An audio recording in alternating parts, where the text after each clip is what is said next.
Hi, I'm Dan. Thanks for checking in on Dimgaard this week. So, started a new campaign this week, and it reminded me of something that I do, and I really don't see it done anywhere else. Like even with other experienced DMs, and it should be, um, and that is making accommodations for first level PCs. Now, a lot of DMs campaigns just say, "Oh, we're just going to skip first level," and typically the reason for that is because first level is real volatile, right? Like first level doesn't really give you a good feel for what your character is going to be. So take for example, like any non-warlock spellcaster, right? So they only have one spell slot at one first level spell slot at first level. And if you're doing the adventuring day, like six medium to hard encounters, six to eight medium hard encounters, one spell slot for the entire adventuring day. I mean, that just is. I mean, it just is not realistic. I mean, they still have their cantrips, but and you see that all the way through. Like rogues, right? Like when you're one of the defining elements of a rogue is the ability to make the attack and then bonus action hide or bonus action dash away, right? Disengage. But you don't get cunning action, which allows you to do that until second level. So first level, you're really not a rogue, right? You do get sneak attack, which is another defining element of rogues, but anyway, you see that all the way through, right? Fighters don't get action surge and on and on. So a lot of DMs just say we're not going to play first level. Then, especially when you couple that with the fact that first level PCs just right out of the gate just do not have the resources to fully engage in a complete adventuring day. They just don't have it. Just six medium encounters. Just if you're just saying let's just roll them up and start playing, it just isn't there. And so if you are wanting to really implement the adventuring day, you can't do that. You just cannot do that. You just it's TPK every time. And so you're like, well, okay, well, I'll back off of the adventuring day for first level. I'll only have like 3 encounters. But then you set a pattern and an expectation amongst players that you probably don't want to do if that's what you like. It's fact that players coming into the Dimgaard campaign are definitely not used to seeing the adventuring day fully implemented. So that would be even exacerbated if in Dimgaard first level we didn't implement. So what do we do? What do we do about that? Especially when we consider the fact that what we want is we want to stay consistent within the rules as written. That's one of the other principles of Dimgaard. We don't want to have a bunch of exceptions that a DM has to implement and know that there are exceptions there.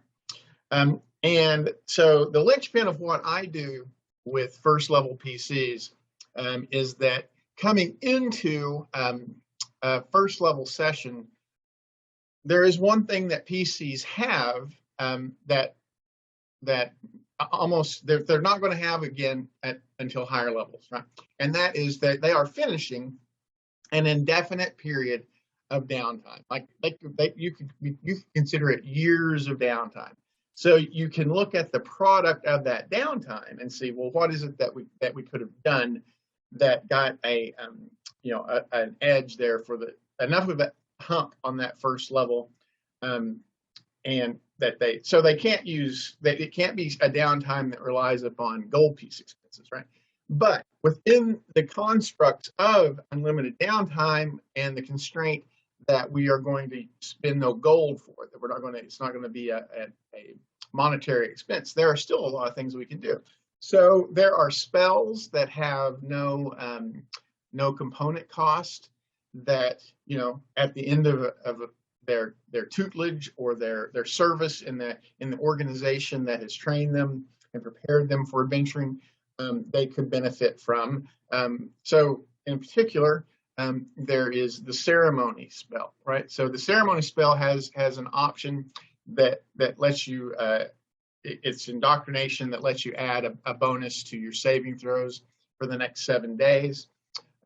And then there's aid, right? So aid's going to, you can get, it's pretty reasonable that in this organization they're coming from, there was someone who could cast aid that was going to benefit them that first day when they're first level and completing their first adventuring day. That's an extra 5 hit points, which for many classes is almost going to double their hit points. It's going to be a 50% bonus for anyone who's using a D6 or D8.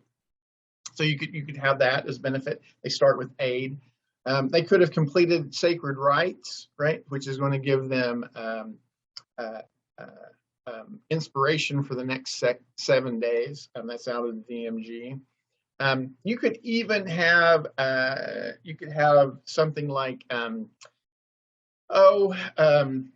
if like, for example, if they're druids or rangers, it would make sense that their benefactor, the person who they've been studying with, has said, you know what, I'm going to let you borrow my my trusted hunting dog. So they could have a mastiff who's a protector, like just for a limited time. It's like, yeah, and after a few days it goes back to its master, and that's that. And mastiffs really, as a war dog, is not going to be influential past 2nd or 3rd level. So it's really, you don't really want them. They're just going to die. Right? They don't have the hit points to stand up against it. And then so all of those, and you could do the same thing if it's an arcane casting class.